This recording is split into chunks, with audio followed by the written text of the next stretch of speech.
Excellent. We were having trouble going live, so I was like, wait, what? So here's the theme song. Oh my gosh! StreamYard is being weird, but to be fair, I don't use it that often anymore. But welcome back, dear friends, to a live edition of Shakespeare's Coffee Break. I am your friendly neighborhood Shakespeare, and I am on my coffee break. Let's have a nice, noisy slurp to start things off right now. That's just good internet audio. Also, I hear my guests making even better slurps. This is amazing. Did you have a good weekend? I know I did.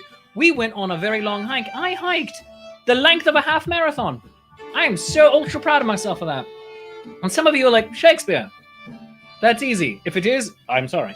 But for me, it was amazing and wonderful. And we did it in a national park, Saratoga National Historic Park, where the Americans fought back the British, meaning the Americans fought off tyranny, which is what Americans should be doing. Fight off the tyranny. Punch it in the face.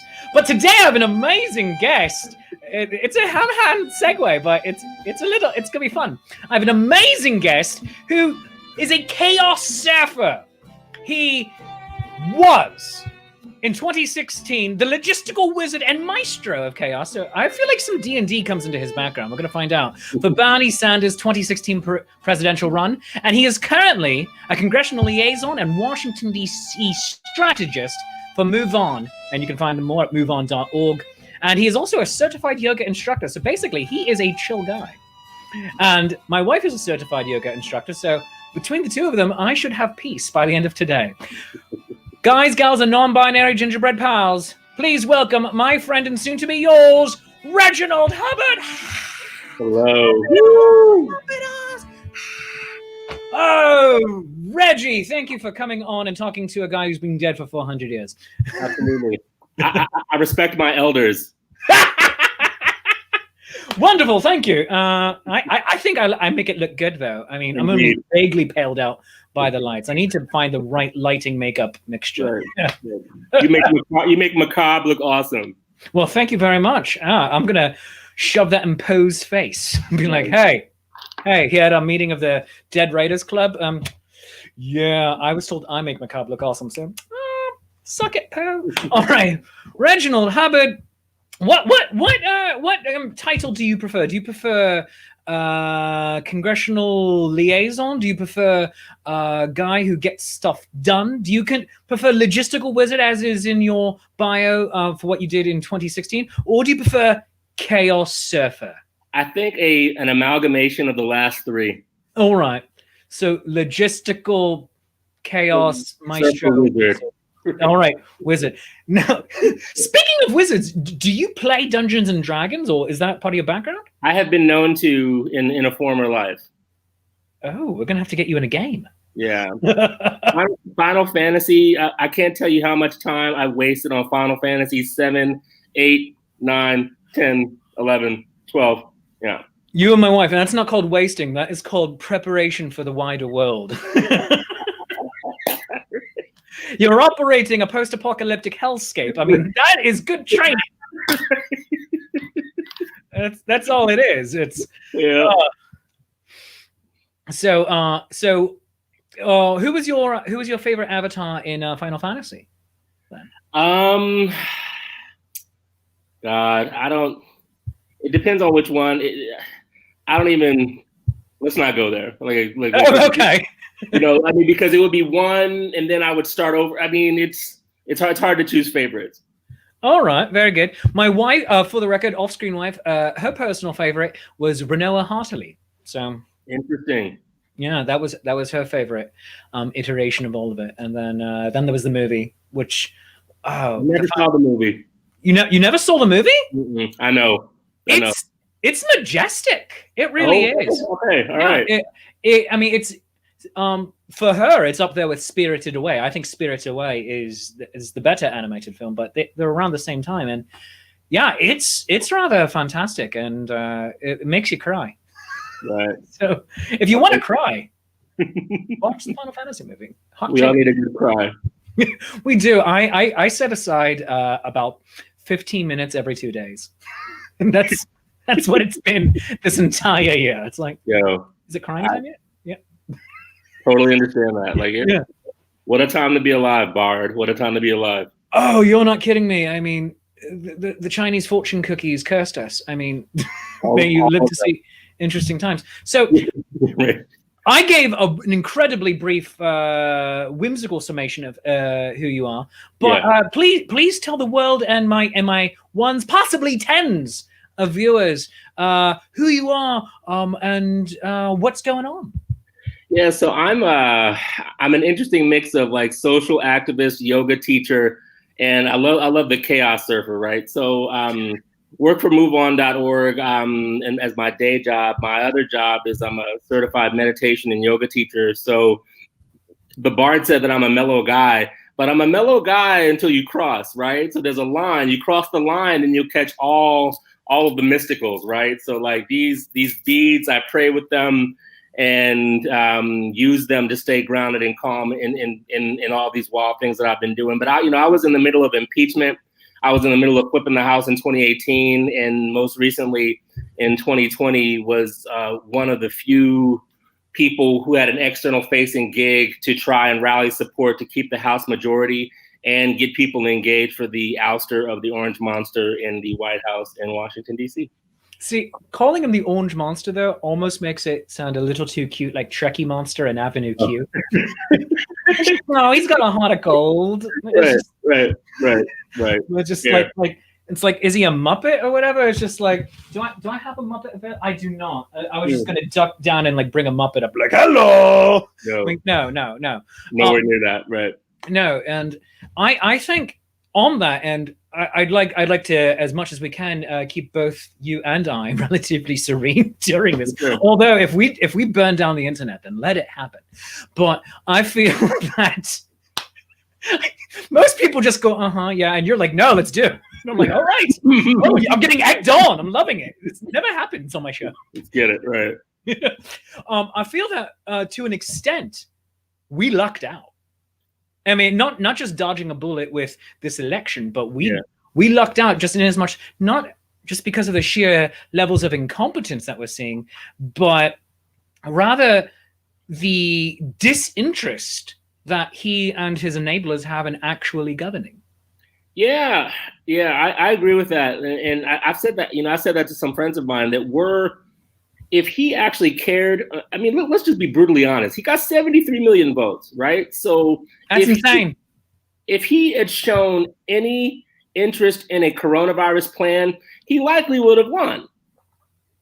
Yeah, right? That's crazy, but it's true. If he had gotten behind the package for congressional bailout of not just get the initial $600 a month, $600 a week for unemployment and everything, but keep that going and like, hey, we're paying you to stay home so you stay safe. Landslide. That's all he had to say. Yep. But, to your point, and I agree with that, like, he is more interested in narcissism than governing. Yeah.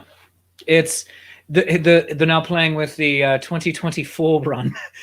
But I genuinely believe in my heart of hearts that it's just a grift for him to have money to he'll play with it until 2023 and then come 2024. Just kidding, right? Oh no, I'm gonna go and I'm gonna golf if he's still alive, if he hasn't had a massive coronary by then. But in less infuriating, I want to go to Philadelphia and help bad things happen type of thing, which I say purely specifically because viewer Stephanie Megan says that Gritty is their Orange Monster and he's the good guy. Yeah. Takes an Orange Monster to get rid of an Orange Monster. Where was I going? I have no idea. Today brought to you by early onset Alzheimer's. In more happy thinking. Yeah. You have been an activist for quite a while, an organizer, and in this era of finally reckoning with America's often terrible past and far too often terrible present, but still not getting dissuaded by it. Yeah. How and now also living through coronavirus, how are you able to be a political activist and a force for good without getting beaten down? Yeah, it's a great question. And what I'll say is that I've said this before, that Donald Trump, I actually give him credit, because were it not for him, I would not be a yoga teacher. Right? Really? No, I was a practitioner, but I wouldn't have been a teacher. Right. So like when I joined MoveOn and joined the resistance actively, I was like, yo, this is kind of like, what the fuck am I doing? And I was like, so now that I've made this commitment to the movement, what commitment can I make to myself? And so I chose to do my 200-hour teacher training while flipping the house. I finished my 300-hour for a total of 500 hours while impeaching the guy. So Donald Trump, to some extent, forced me to get so rooted in yogic practice and meditative practice that now, like, I'm just the entire time. Are you going to send him a thank you card? I might be out there at 12:30 on the 20th of January 2021 and be like, My sister called me when they called the election. Yeah. So a few hours before the acceptance speeches. Yeah. And she said, so I booked a hotel room a couple of days ago when I was doing the math, and it's like, oh, they're not calling Pennsylvania yet, but it's going, and they're not calling Arizona and Georgia yet, but they're going. Yeah. And I was doing the math. It's like, oh my God, we're going to have Kamala Harris as our first woman VP, and I have to be there and see it. So I booked a hotel room in Washington, D.C. for the inauguration, to which my husband said, please cancel your reservation. I'm not sure if you remember, but there's a pandemic. Yeah.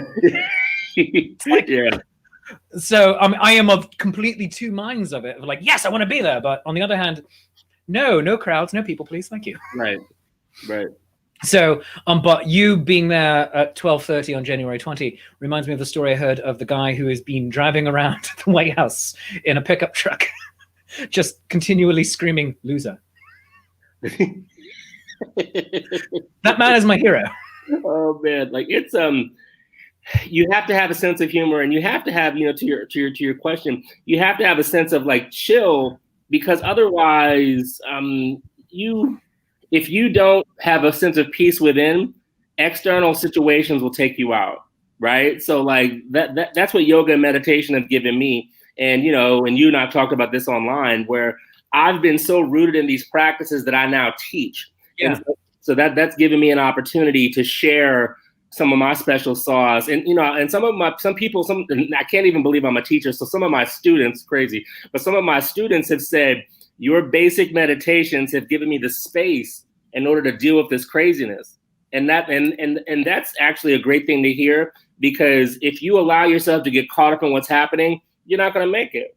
That's so very true. You're not going to, and you need to take away and disengage. And I'm not sure about how you felt, because you'll fall deeper into it than I am. Yeah.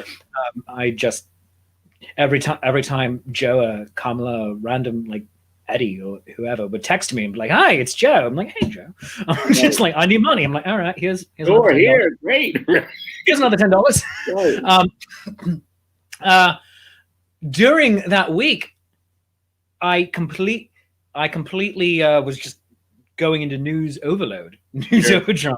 And so Saturday, my wife and I, we were on a hike, and I turned everything off and said, no, I'm not going to look at the news. I'm not going to look at anything. I need to step away. And of course, that's the day.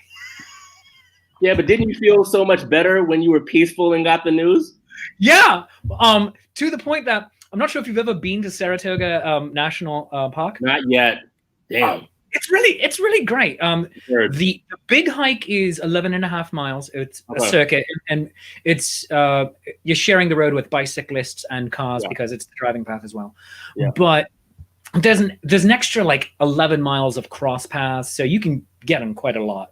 Go see cannons, and here's the redoubt, and etc. But we're walking along, we're hiking, we're going good, and I decided I was going to do it in my jogging clothes, because I'm training up for a marathon. So really, that's what I decided I was going to do with my pandemic year. I'm going to train for a marathon. So that's what I do. She does yoga, I go run, and so we're going through, and my sister calls, and it's like, wait, what?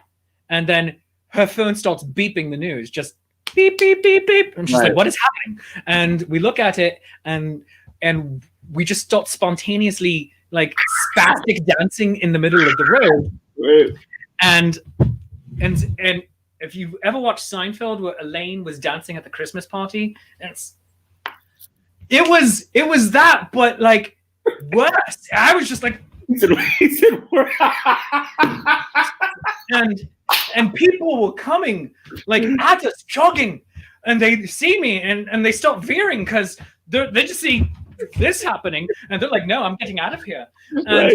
And then having a seizure, right? And the lady, she had her mask on, I have my mask on, and her eyes were like really wide, like, is he okay? And I just said, it's over, it's over. And then they start dancing while running. It was just this beautiful organic moment. I love that. Spastic dancing in a national park.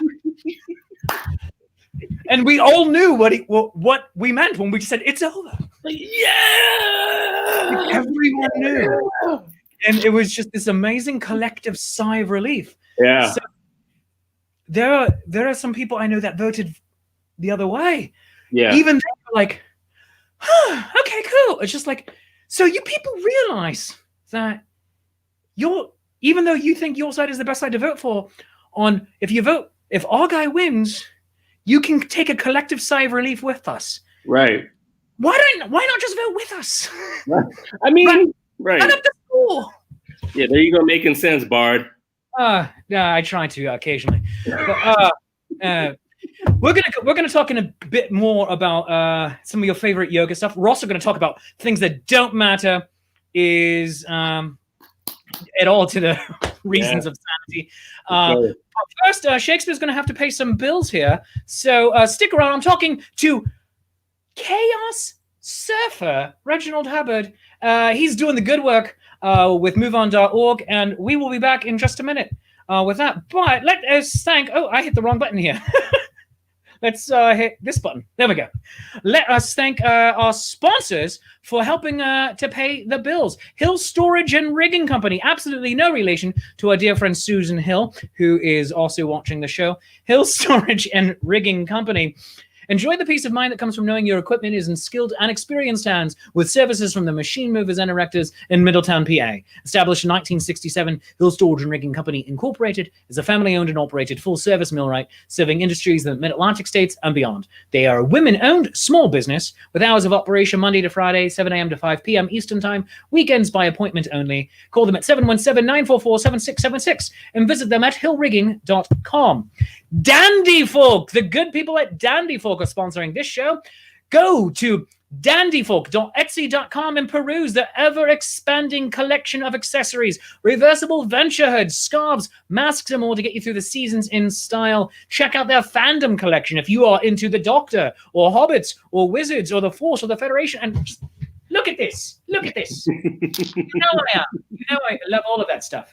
So, Dandy Folk, bits and baubles for the sharp and snazzy. Check them out at dandyfolk.etsy.com, and you can use my special code, DeathByFluffyKittens, in order to save $5 off your order of $50 or more. Dandyfolk.etsy.com. Absolutely wonderful people. Thank you for supporting the show.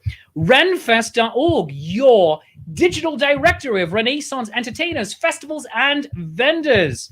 Their goal is to drive more traffic to the sites, online stores, and social media of Renaissance Festival artisans and entertainers to promote the idea of a hashtag Renfest at home to encourage patronage while fairs are closed and support other initiatives such as Digital Renfest and the Rescue Foundation to benefit this community. Renfest.org. Go find them. It's in the name. Henderson's Hearth. Henderson's Hearth is a sponsor here on Shakespeare's Coffee Break.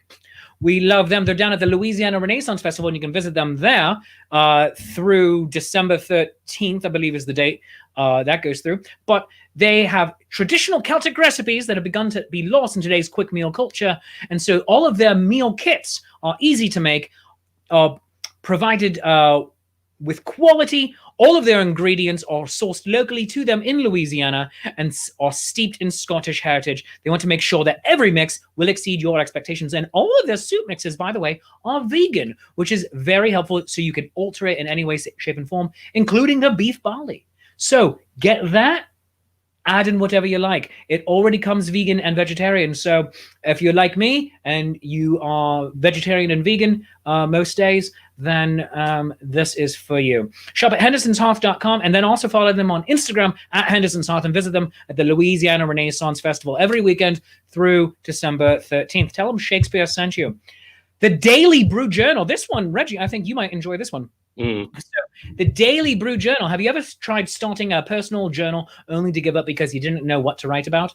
Or have you ever wanted to keep a journal but didn't know how to start? Well, the Daily Brew Journal might be just the thing for you. It's written by clinical mental health counselors who have painstakingly created a 365-day template of writing about your thoughts and feelings, as well as a nice mix of hands-on exercise to keep it interesting and to help you avoid journal fatigue. Find a comfy chair, grab your favorite hot beverage, a good pen, and start journaling. Now, here's the fun thing about the journaling. Studies have found that regular journaling leads to increased emotional intelligence, creativity, and confidence. You get gains in both short and long-term memory, and it helps with impulse control and problem solving. You can buy it online at Barnes & Noble, Target, Amazon, and other providing realtors. And every purchase of the Daily Brew Journal allows the authors to give away more copies of the journal to college students in need. So you're supporting college students through their mental health wellness journeys. So Daily Brew Journal, go check them out. And finally, Ren Pops. Here's the thing. We all like Funko Pops. Here is a Ren Pop, and I'm going to make myself big here so you can see it. Oh, I just dropped it because I'm a professional. Ren Pops. Paper Funko Pops, Funko style Pops of your favorite Renaissance performers, including Paolo Garbanzo, Music the Gathering, Acrobatrix, and me. Yes, you can get them. Go to renpops.com and on Instagram, at OMG_RenPops. And they are also at the Louisiana Renaissance Festival. You can get them there, including me. Each one starts around $10 and quite a lot of fun. You can mix and match the heads, which I do. I put my head on Paolo Garbanzo's body, and it's ridiculous and weird. So thank you to all of our sponsors for sponsoring the show. And if you would like to sponsor the show, you can drop me an email, shakespeare@shakespeareapproves.com. Also, go like all the various social medias, facebook.com/Shakespeare's Coffee Break to like the show specifically. Go like the main page, Shakespeare Approves, where you can also find me on Twitter at ShakesApproves, Instagram, Shakespeare.approves, and on YouTube. Click that like and subscribe, and also the bell, whatever the bell does. I don't know. I just say things. Also, while we're at it, please go like the pages for my friends, the Zenith Players. Share a lot of resources with them. Go to facebook.com/Zenith Players and zenithplayers.com. Click the very attractive donation button. Now let's come back into my conversation with Chaos Server, Reginald Hubbard. Yes. Oh, goodness gracious. So, how did you get into yoga? So before we go there, I've kept a journal for 25 years. Good for you. Well done. Yeah. So we were talking about a book earlier. Like, I've already written the book. You know, it's just a question of like editing and all the things. But like, I've kept a journal, especially over the past several years.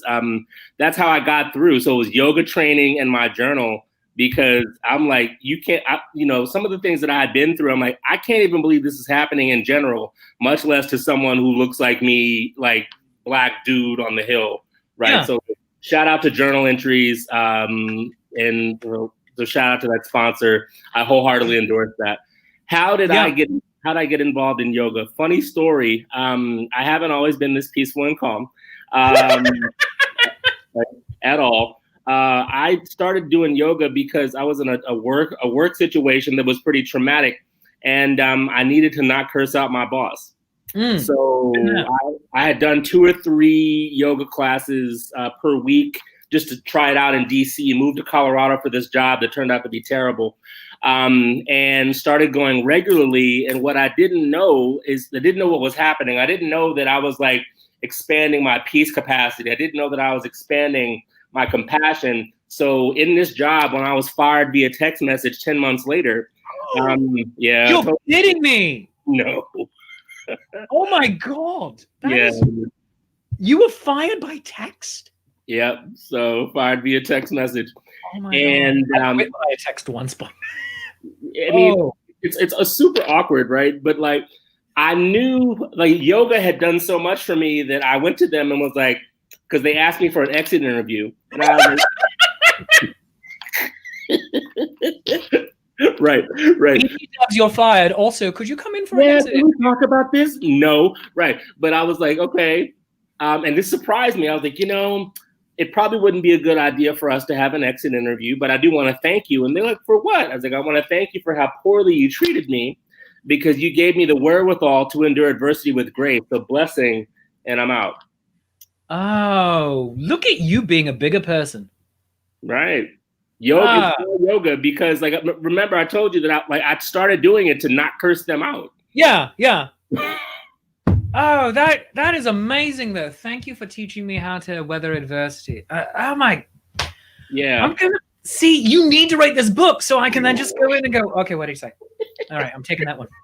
No, that is really good. Yeah.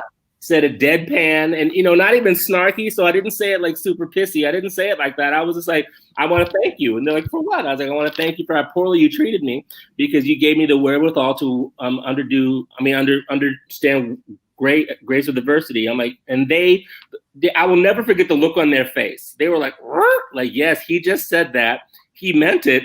He smiled, gave you prayer hands, and then peaced out. Oh my gosh, that is like next level version of a Southerner saying "bless your heart." Yeah. It's like the Zen equivalent, right? Oh my goodness. I love it. Yeah. I'm gonna have to take that.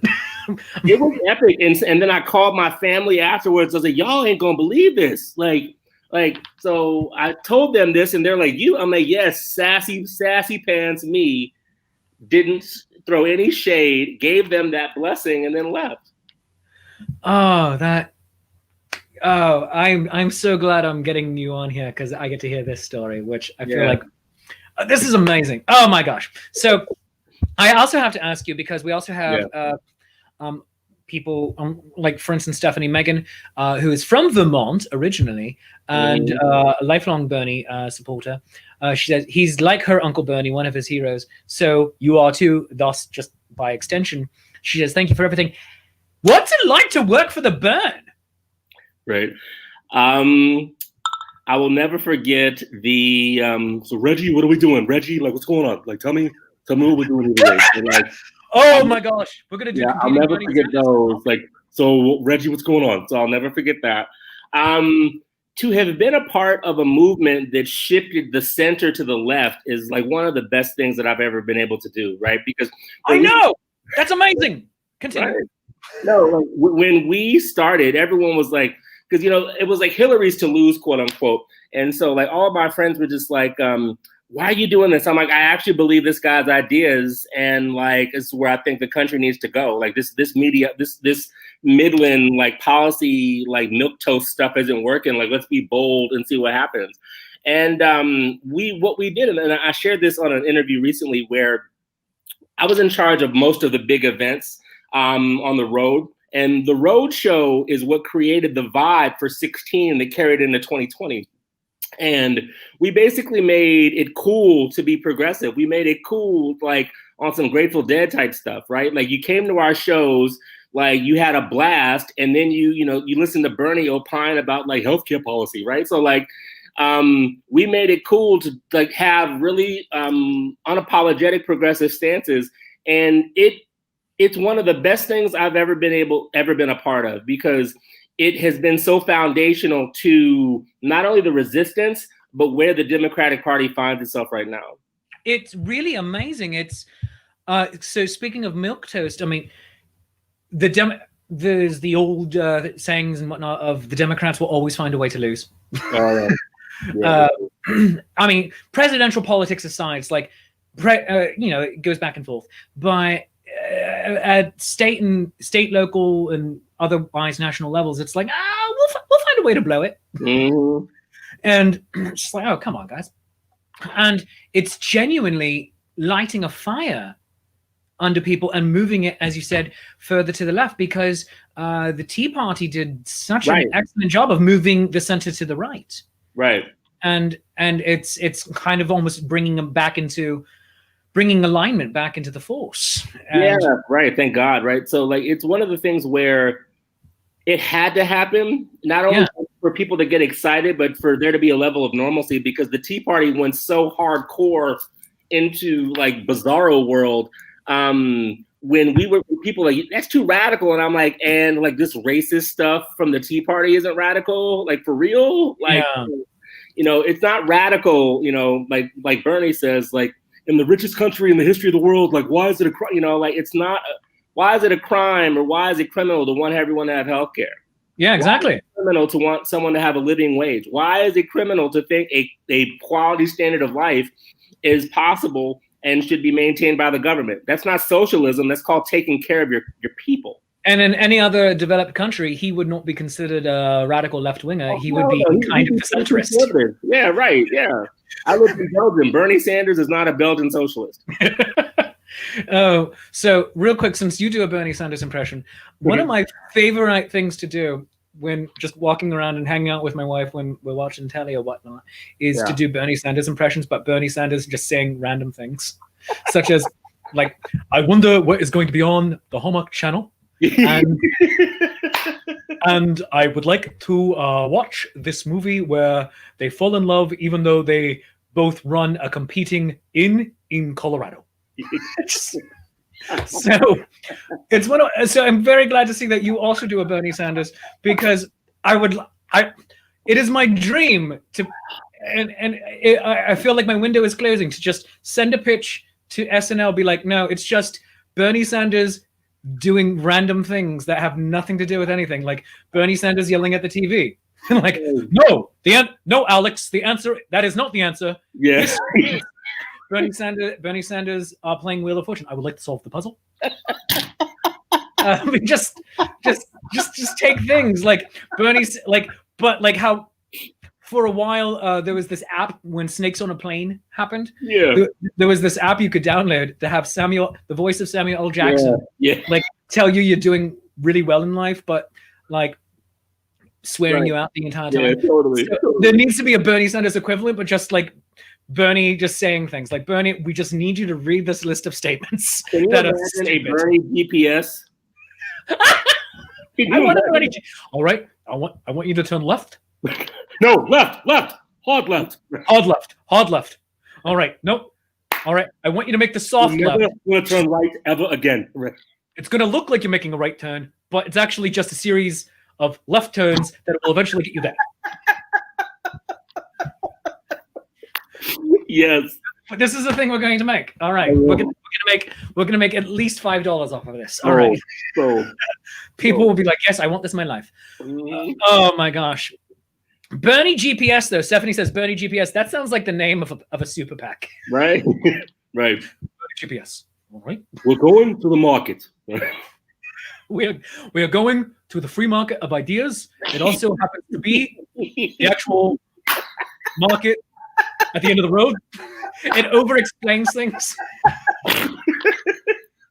I love though that sometimes he would like, because we went to several Bernie events. Full disclosure, people, I love Bernie, but the only missed opportunity is that he doesn't call himself his full name Bernard, because it would give me the opportunity to say Bernard all the time, and I don't get that. But because in an English accent, it's very fun to say. But we went to several Bernie events, and sometimes he talks about these incredibly high-level ideas, but like you already know it. So it's like he's not presupposing the stupidity of an audience. It's it's almost like he would have been the West Wing president, like, and by West Wing, I mean like Jed Bartlett West Wing. Yeah, Go watch it, people. It's amazing. Of already presupposing a level of intelligence, and you're in it, and here we go. But then other times it's like things that you all already know. He's just going to explain in excruciating detail, and it's just like Bernie, we're all on this page. Yeah, he's the most message disciplined candidate I've ever seen. Like the same. That was the best part about doing the shows, is because like you knew when it was over. I mean, because it was the same script. You know what I mean? Like you had about 45 minutes, and like there were certain riffs and there were certain lines, and he got more comfortable with the applause lines, because to be honest, at first he wasn't keen on the show business aspect, right? Yeah. So for those of us that produce the shows, we're like, yo, we're making, like, this is the point, right? Like, the point is to make you a rock star. Like, the point is to have people crowd surfing at the shows. Like, that's the point. That would have been amazing. Right? To see at the end of the rally. All right, and now I'm going to crowd surf. There's a star man waiting in. Yeah, like crowd surfing at David Bowie. Hell. Yeah. Oh my gosh. Oh, can we make this happen anyway? After COVID's done, right? We're gonna put 80-year-old Bernie Sanders out there in crowd surf, and people will go for it. Man, shit. And we won't drop him because he is fragile. He's not as fragile as you think. Bernie's tough. Oh man, seriously. Well, after the heart attack, everyone for a minute, it's just like, it's over, because that's the rational thing to expect. Right. Yeah, it's just like, no, Bern. You're going to keep running? Whoa. Right. Like, on one hand, yay! On the other hand, you will kill yourself. Like, word? Right. But, right. and then he was the last one standing with Biden. And it's just like, all right. Can you imagine, though? Can you imagine in the first, I mean, I hate to mention it because it was like traumatic for the world, especially for those of us in the States. But the first presidential debate, like, Bernie, because I've had the privilege of like being in closed rooms with Joe Biden and Bernie Sanders.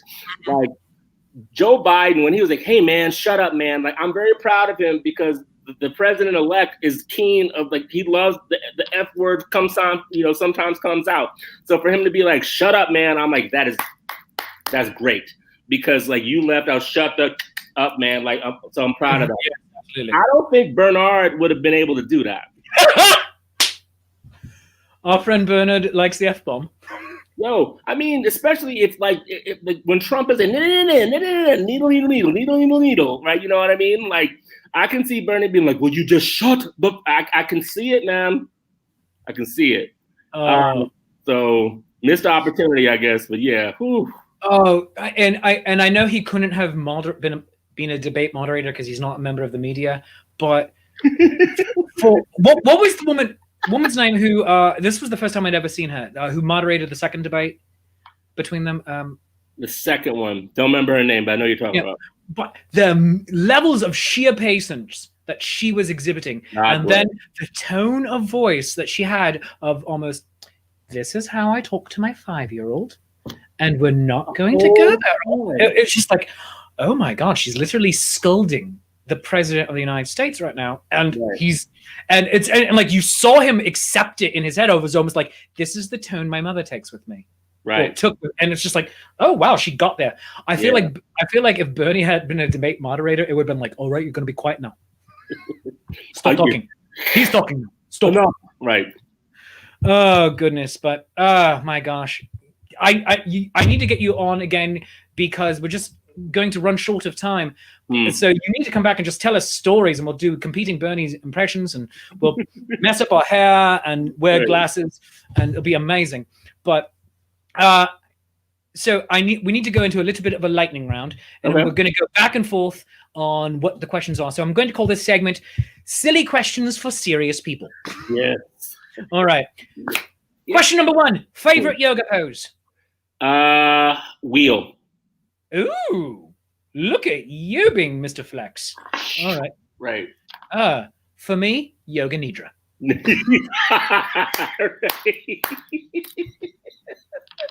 Well played. Thank you. Right. Also, I like Yoga Nidra. I like the actual meditative practice with Yoga Nidra. I find it incredible, and we do it. My wife does it about 4 times a week. I do it about once a week. It's pretty epic. It's amazing. She had me record for her a Yoga Nidra practice, in about a 20-minute long one, and the one she had me do it in English accent but whisper it the entire time, so it sounds like ASMR. So You are lying on your back. There is nothing here but the breath. I'm going to do word association now. I'm just like, what? What is this? I love it. It's amazing. Right. So I recorded it on my phone and I sent it to her, and she's like, this is great. I love it. I'm like, so good. All right, cool. All right. Next question. You answered this before we started recording, but now that we have people here, favorite dinosaur? Pterodactyl. All right. Why?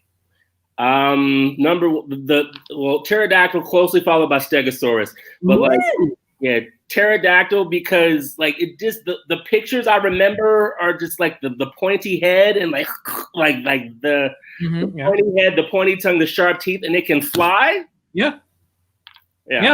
All right. And Stegosaurus, you know, like who wants to mess with a Stegosaurus? Not the T-Rex, that's for sure. Yeah, right. Oh my gosh, there is this amazing. I'm not sure if it was a T-Rex or an Allosaurus or whatever, because I don't remember who was coincident with who. But a big predator T-Rex style and a Stegosaurus. They found a fossil in Montana a while back, many years ago, of the two of them locked in deathly battle. Wow. So basically, they fought to the death. Right. And the Thagomizer, because that became a word thanks to the far side, the bit on the end of the tail, named for the late grade Thag Jones. The Thagomizer was embedded in the T-Rex's abdomen. That's crazy, right? Yeah, and the T-Rex was like on, or whatever it was, on the stego. And it's just like, oh my God. They just fought to the. It was just like, no, from hell's heart I stab at thee. Right, it's like, you might get me down, but I'm taking you. Right. That's what you got? Pop. Right. Yeah. To Maisha, no, the woolly mammoth is not a dinosaur because they were coincidental with humans. And humans hunted the woolly mammoth to extinction because that's what we do. Yeah. But yeah, you want it to be fuzzy. We all want it to be fuzzy. Goodness. All right. Final big question of a silly question for serious people. Yeah. What is something non-political, non-earth-shattering, world-changing, non-making the world a better place, unless it is for you in your heart? Like, I love this thing. What are you currently nerding out about? Or geeking out? Geek out, nerd out. Interchangeable here. I'm nerding out about...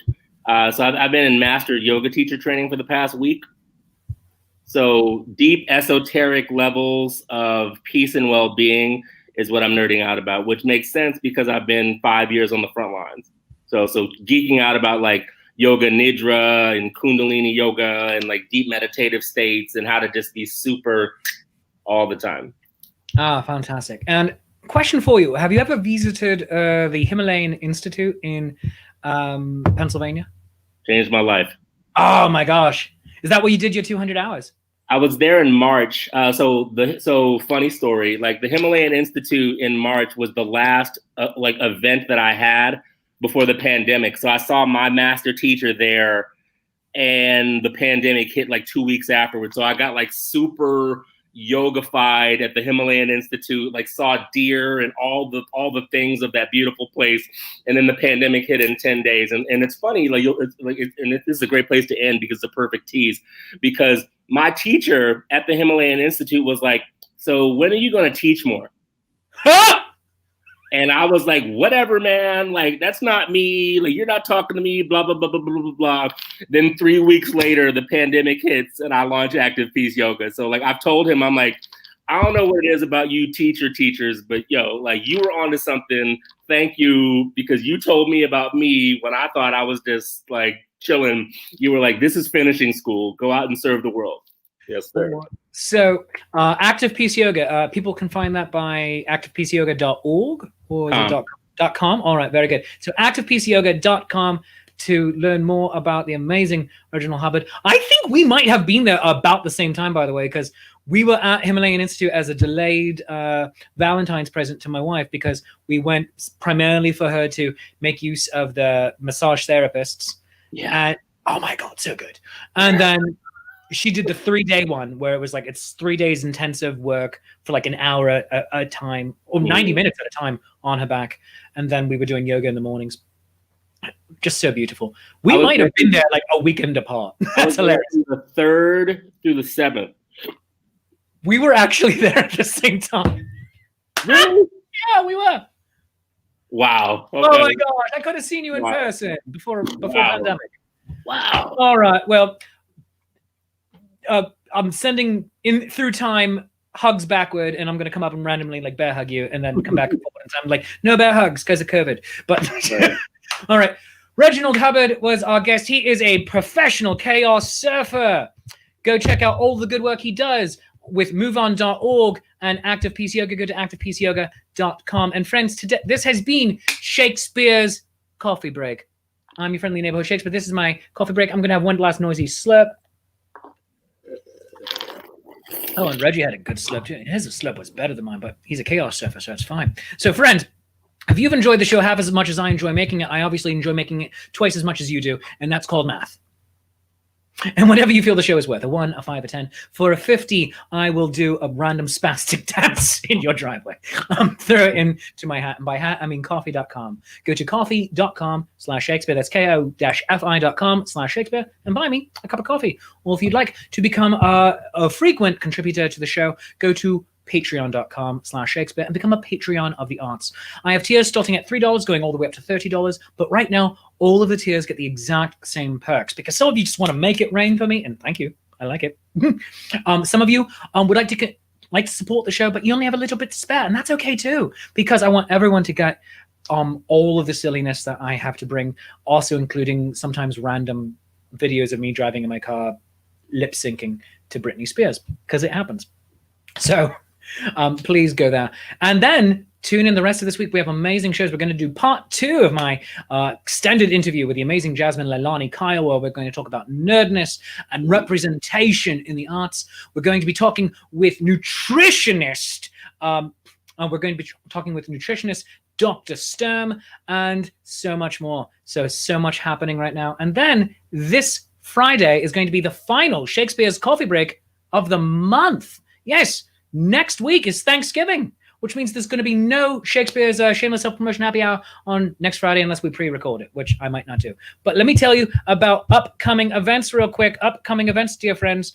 New Year's Eve. Maybe it's much too early in the game, but I thought I'd ask you just the same.